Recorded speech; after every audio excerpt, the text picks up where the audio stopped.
بسم اللہ الرحمن الرحیم یہ تمام دروازوں کی چابی ہے، تمام راز اس میں موجود ہے۔ تو اس کی جو عظیمت ہے وہ میں آپ کو سامنے بھی لگا دوں گا، پڑھ کے بھی سنا دیتا ہوں تاکہ آپ اس کو اچھے سے پڑھ لیں، آپ اس کو یاد کر لیں، آپ اس کو لکھ لیں۔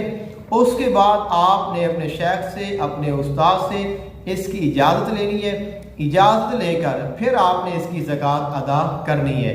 لیکن یاد رکھیں آپ یہ باموکل زکوٰۃ گھر میں ادا نہیں کر سکتے، کیونکہ اس میں موکلات کے نام ہے، اس میں موکلات آئیں گے، موکلات سے آپ کی ملاقات ہوگی، آپ ان کو بلا رہے ہیں، تو لہٰذا آپ یہ زکوٰۃ ایسی جگہ پہ ادا کریں گے جہاں پہ کوئی شور نہ ہو، جہاں پہ کوئی آپ کو بلائے نہ، جہاں پہ کوئی فیملی نہ ہو، جہاں پہ کوئی بچے نہ ہو، خاص کر کے کوئی خواتین نہ ہو، تو آپ نے اس کو تنہائی میں پڑھنا ہے۔ اور بسم اللہ الرحمن الرحیم کی جو زکوٰۃ سب سے بہتر ہوتی ہے وہ قبرستان میں ہوتی ہے۔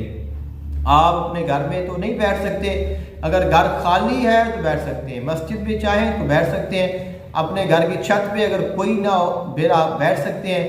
اس کے علاوہ اگر آپ کے پاس کوئی مزار ہے، کوئی دربار ہے، آپ کا شیخ ہے، اس کی مزار پہ آپ اس کو پڑھ سکتے ہیں۔ اور اس کے بعد اگر قبرستان میں آپ اس کو پڑھیں گے تو اس کی اور تاثیر زیادہ ہو جائے گی، لیکن یہ عمل بہت مشکل ہے کیونکہ باموکل ہے۔